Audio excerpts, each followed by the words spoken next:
Good morning from Slovenia, everyone.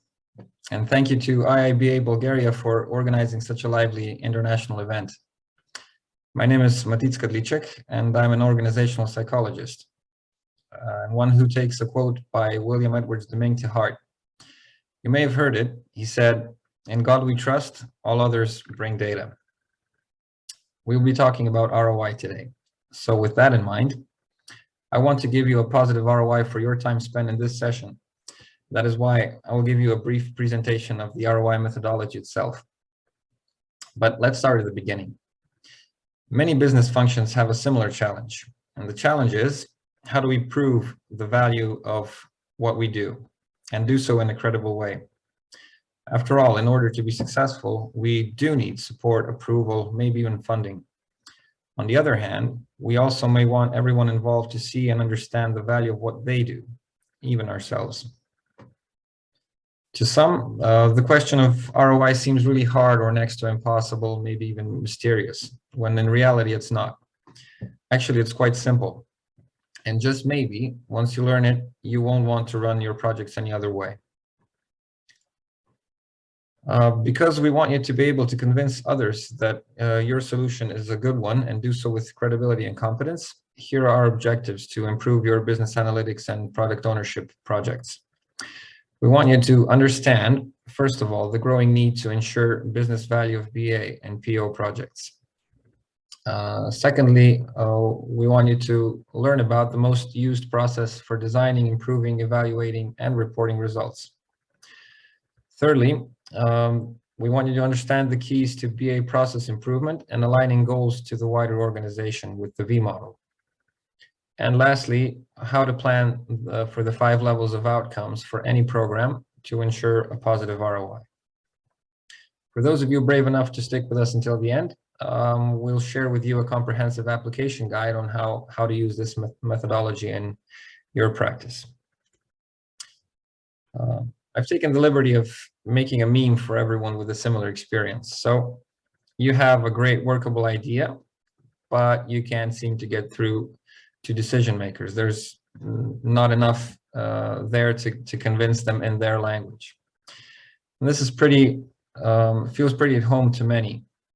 So there's budget constraints, there's a need to do more with less, there's a need for process improvements, there's a need to show the value of our programs. And maybe even if you're in a larger organization, a need for public accountability and transparency. Now, this is very unfortunate if your executives see your projects as a cost, because what happens when it's perceived as a cost, the actions taken are usually to control it, to reduce it, to eliminate it. And the consequences are that partnerships with executives are rare, your influence diminishes, support is lost, funding gets curtailed to other endeavors. Whereas if it's truly seen as an investment, the intuition and most importantly actions are quite different. They want to maintain it, enhance it, protect it. And the consequences of that are just a whole lot better. So relationships improve, you earn a seat at the table, people listen to you, funding is easier. So there is in fact a difference whether it's truly seen as an investment.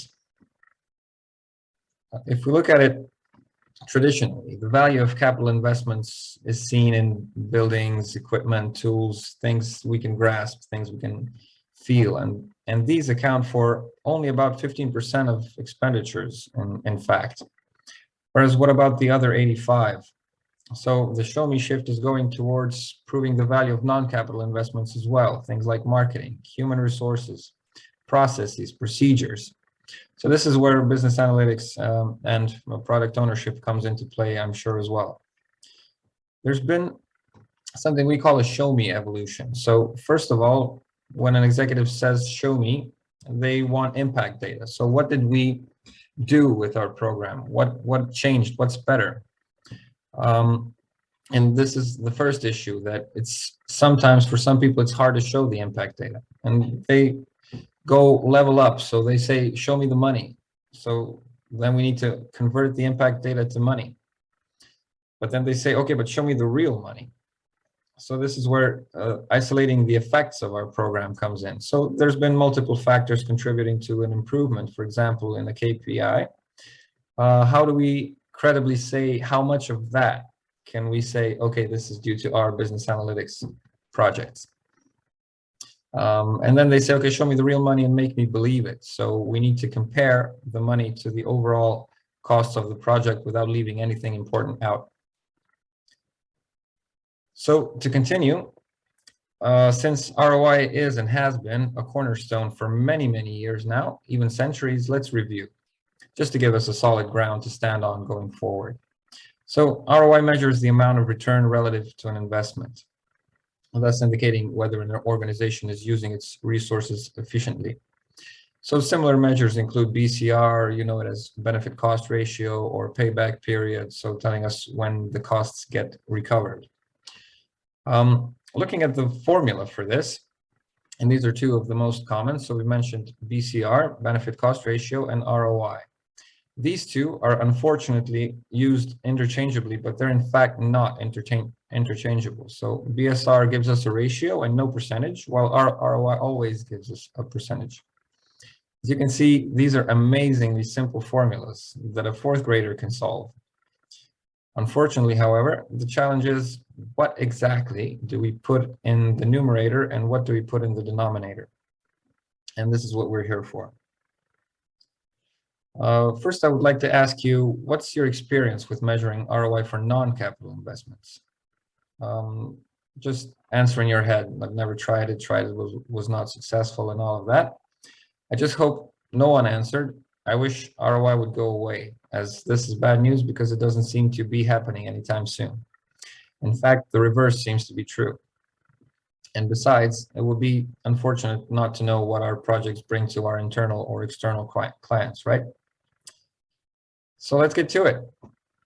The methodology generates 6 types of measures. We'll get to the 6th, so the level 0 type in just a bit, but let me just walk you through what we call the logical chain of value. So the sequence of how we get from input to output and how value gets added with each step. Every single project has that, including any business analytics and product ownership project. And if we want to get to ROI, every project needs to go through these steps, and we'll go through each one together. Please pay attention. There will be a short quiz afterwards. After all, we do want you to learn something, and as you'll discover, we want you to get to at least level 2. So I'm going to walk you through the levels. First level is reaction and planned action. So we need a favorable reaction for people to even open up enough to learn something about a project that we're trying to implement. So that's level 2 then, learning. We need a good reaction to get learning. Kind of builds on each other like a staircase. Once we get learning, that may still not be enough. So, okay, we know that people have learned that this is relevant, how to use this, but then when we get to application, in practice, we see they're not using it, maybe. So we need level 3 as well. We need them to use what they've learned. We need them to use what we've taught them. So that's level 3, application.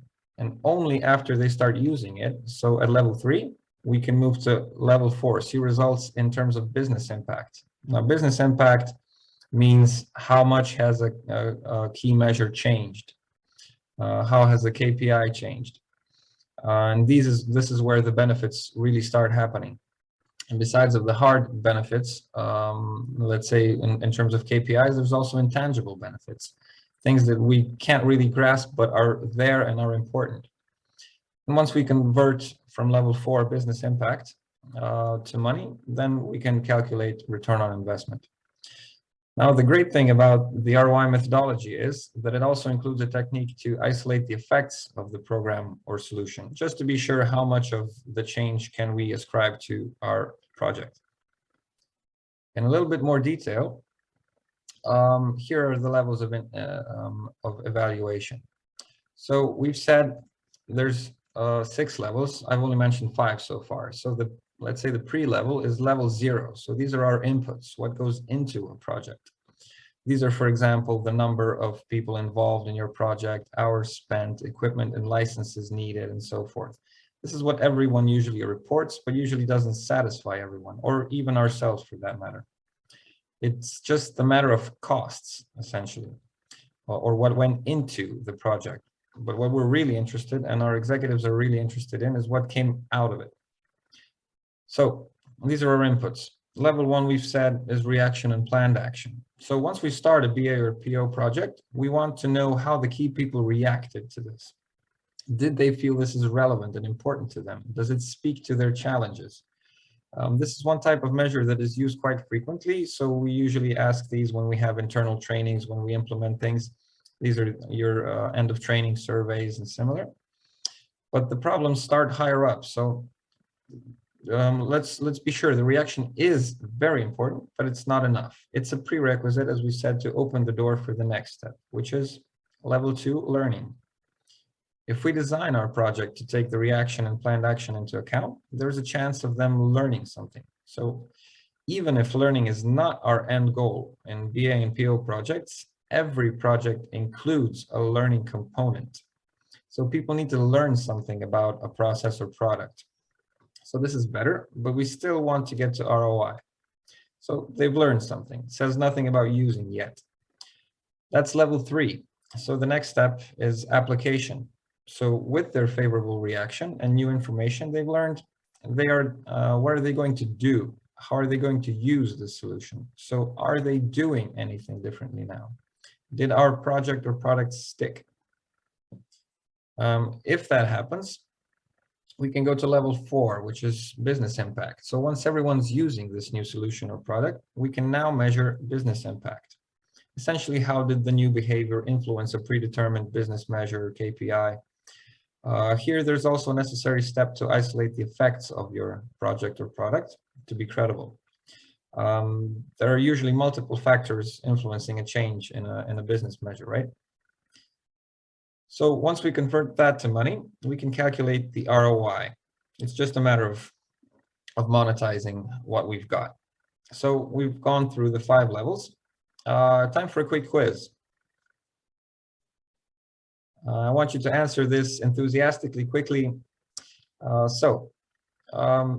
Let's say if we said, after completing this program or project, participants should, number 1, decrease citizen complaints by 20% in 1 year.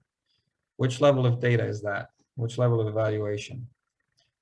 Those of you who answered impact, so level 4, are correct. Second one, use problem-solving skills to uncover product defect causes. So the key word here is use. You'll remember using is a part of application. So are they using this? That's level 3.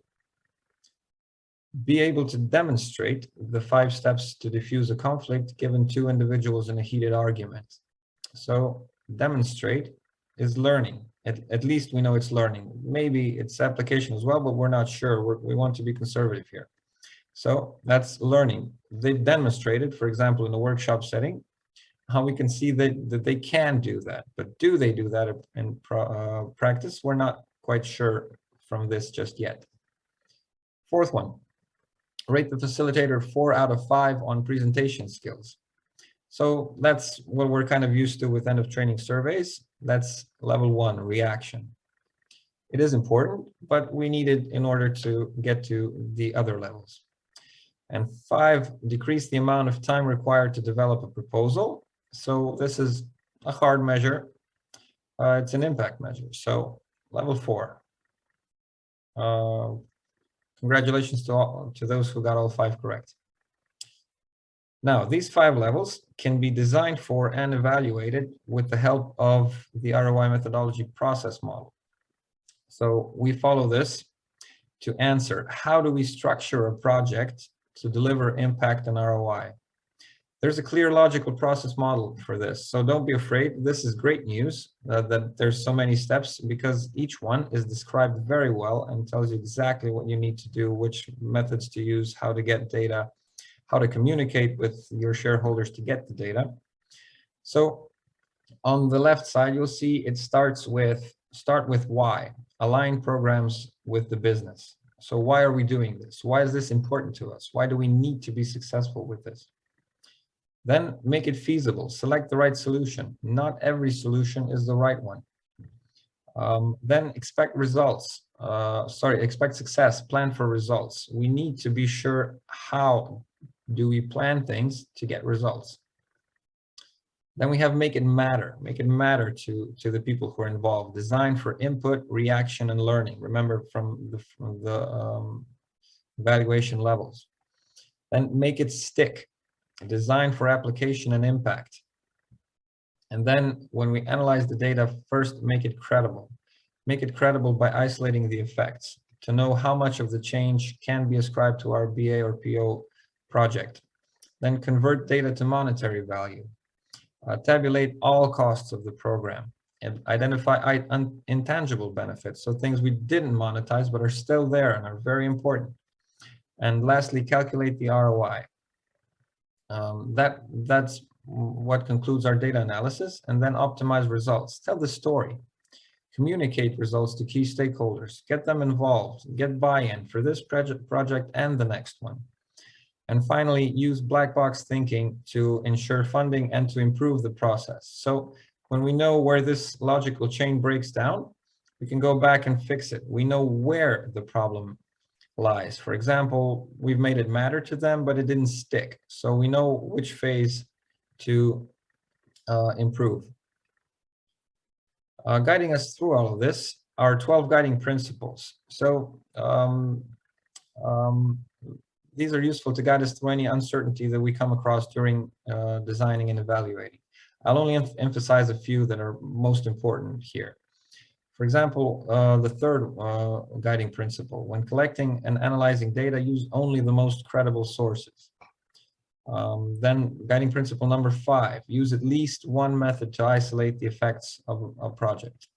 Number 6, if no improvement data are available, assume that little or no improvement has occurred. Remember, we want to be credible, we want to be conservative. And guiding principle number 8, avoid use of extreme data items and unsupported claims when calculating ROI. So all of these support us in ensuring that we're credible. We've mentioned that multiple factors contribute to changes in performance. So there's a whole range of things influencing, like other factors, management's attention and buy-in, incentives that are put in place, systems and procedures changes. And then there's our program. We need to make sure we can credibly say how much of this change is due to our program. This is perhaps, as you remember from the first step of the process, and it's one of the most important ones, was, as you remember, start with why. Align your solution with the business. So a great way to do that is this V model. You're going to see at the upper left corner, there are payoff needs. So essentially on the left side, you can see the levels of evaluation and data kind of flipped upside down. So we're going backwards in a sense. First of all, we need to ask, okay, if we want to improve and change something, what's our payoff need? What will tell us that, okay, this project was a success? Is that an ROI of 0%, for example, if it's a public program, break even, just cover the costs, we're happy with that? Or is it maybe 15%, for example, every euro we invest, we want euro 15 back? So kind of to get a definition of what's success. If we want to get there, how much do business measures need to change? What are our business needs? For example, if we're doing a BA project to, for example, reduce complaints. Okay, how many complaints, first of all, how much does a complaint cost us? And how many do we need to reduce to get to this ROI? If we want to change complaints, what do people need to do differently? Or how do they need to use new equipment in order to reduce complaints? So these are our performance needs. What do people need to do differently? We define which behaviors we need to train them for so they can use them in practice. If we want them to use these behaviors, what do they need to learn first? So learning needs. We need to define what the learning objectives are. And if we want them to learn, as you know, we need to address their preferences. We need a good reaction. So how do we make sure they see this as relevant, important, to their success and these types of measures. And then you see it's only here that the program or project actually starts. So there's quite some thought that is very sensible to go into this before we start our intervention. And once we do the project and we've put all the steps in place, we can evaluate the other way around. So reaction, learning, application, impact, and ROI to see what happened with the program. I've been mentioning isolating the effects quite a lot. So here are the most used methods to do that. The most used are estimates by participants, managers, senior managers. Of course, this may not be ideal, but please bear with me. There is a way to make estimates very, very credible, and it's proven in practice as well. But if we have the chance to do, for example, control groups, so experimental design, one group has a training, the other one doesn't, compare what the differences are, this is ideal. Of course, it's not always possible. Sometimes we need everyone to go through a project and we don't want to leave anybody out. So we're going to have to use something else. And there's trend line analysis. So we see how costs have gone up or down or whatever the trend was. And we want to see how has this trend changed as a result of our BA and PO program, for example. So other things remaining equal, we see that there's been there's a different angle of the trend now after we've done an activity. So, okay, this is a credible way to isolate the effect. So we know what the trend line would have been if we didn't do anything, and we see what the trend line is now. So this delta, this difference between the two lines is quite a strong statement of this is due to the only major difference that's happened, which was your program, for example. And then there's mathematical modeling, for example. So how does one measure translate into another with regression analyses and all and similar approaches? So I've been mentioning, for example, you're all familiar with the experimental design. Here's a picture of, for example, a trend line analysis. So we see what the trend line was, and we can extrapolate that into the future as well. So say we've had a BA implementation of some sort in August, and we see that the real data now differs from what the trend line probably would have been if we didn't do this. So we can be pretty sure that the change in the difference of the new data points is due to our program, which gives us a credible case of how much of this change is actually due to our program. But we've mentioned the most used were estimations. So first of all, as we've mentioned with the guiding principles, first of all, use the most credible sources of data. Ask the relevant people who don't have conflicts of interest and similar question marks with that. I'm just asking them three questions. What happens when? Given what happens when, how much does it cost or is it worth? How much damage does it prevent? What's that worth? Or how much profit or benefits it brings and how much is that worth? And then there's also how confident are you that this is the correct number? Remember, we've said we need to use at least one method of isolating the effects. So if there's no other option, we can always use estimates, and it's not a bad option, especially if it's enhanced to make them more conservative and thus credible. So that's why we add how confident are you? I'll give you a brief example. So for example, for a benefit, let's say money saved with a BA solution, we asked 5 relevant supervisors to give us their estimates, and they say, we asked them how much money that we make or not spend because of this. Supervisor 1 says, okay, about $1,500. Okay, how confident are you that it's $1,500? They say something like 90%, pretty sure. Okay, and what we're going to do is multiply these two to get to the bottom number. So we get a confidence interval and we use the lower number. So the adjusted value becomes 1,350, no longer 1,500. And we ask everybody at the table and adjust for levels of confidence to get to the bottom line, to get to a credible estimate from credible sources. adjusted for error. And we see, okay, so the average estimate of the 5 supervisors was we've saved $1,401 per unit, for example. So it's still, in practice, it shows to be a credible measure. Now, these are the hard measures.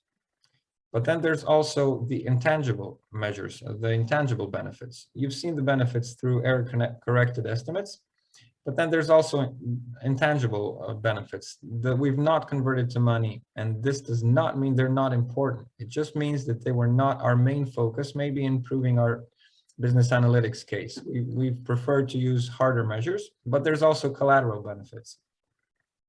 So we have benefits on one hand, as you can remember from the ultra simple formula at the beginning in the numerator. And then there are the costs. So for the costs, you remember from the guiding principles, number 10 says fully load all costs of a solution, project, or program when analyzing ROI. So direct costs are usually known. So these are what we pay through invoices, things like program materials, facilitators, external suppliers, facilities, travel, lodging, meals, things like that. But then there's also indirect costs that may get missed. So things like needs assessment, how much time did we spend, and how much time did we spend when we did the needs analysis, when we did the V model, when we analyzed and strategized about how to best approach this issue. How much did it cost to develop the program and the time of the people involved, the participants' time once we rolled it out. What were the administrative and overhead costs? And if we do an evaluation like this, how much did the evaluation itself cost? So if we want to be credible and conservative, the adage here is, when in doubt, put it in. So the process should withstand even the closest scrutiny in terms of its credibility. And lastly, tell the story. Communicate results to key stakeholders. Once we've done all of this, we need to communicate our results to our executives, to the participants who made the change happen. We need to identify why they need this information, select the best method, do this quickly, and maybe consider one-page summaries. There's also good templates from ROI Institute on that to get the main points covered. And finally, we said use black box thinking. That's, you know that from aviation, when you need a black box, you need it for process improvement, essentially. So it moves beyond evaluation alone. So most of all, it's a powerful process improvement tool that enables to figure out where the process got stuck. For example, you've verified that the participants have learned what they need to learn. But there's very little usage. So this means you need to go back and improve the process, going from level 2 learning to level 3 application, and maybe analyze barriers and enablers to use. And my personal favorite reason is to use this as a design tool from when planning important projects that really need to deliver a positive ROI. So to get it through these steps. Of course, I'm not the only one thinking so. This methodology is used all around the world in different large organizations. There's been a lot of books published. It's even used in the United Nations and several governments around the world, 3/4 of Fortune 500 organizations and the like. So it's used quite a lot in very different contexts and applications, things that you, as they say, can't measure. Well, it turns out you can. So there's quite a lot of support on doing this, a lot of case studies throughout the books published. And if you do all of this well, the payoff for you is, for one thing, justify and defend budgets, align projects to business needs, earn respect, build staff morale because you're communicating this with them, improve support, and at the end of the day, earn a seat at the table. So you get asked for your contribution. So it's that easy. Now, the best way for you to learn this is, first of all, briefings, awareness workshops, but most importantly, certification. It's one of the most in-depth and well-designed courses to get up to speed with how to use this, how to improve projects and ensure you get a positive ROI. Because remember, you've built this into your project, you've designed for this. Next steps for you. So first of all, for yourself, assess your readiness for ROI, identify stakeholder needs, identify your programs that are suitable for impact and ROI analysis. These should be your big projects, expensive projects, long-term projects. And then just build your capability, because as we all know, hope is not a strategy, luck is not a factor, and doing nothing is not an option. We all see that change is happening all around us and it's inevitable, whereas progress is not. So thanks for sticking around. As promised, you're going to get the application guide to get a bit more in depth with this. Half an hour was really not a whole lot of time to present all of this. And if you'd like to know more, feel free to get in touch. Just use this link and find me or find me on LinkedIn. Thank you all. Stay safe, stay healthy. Until next time.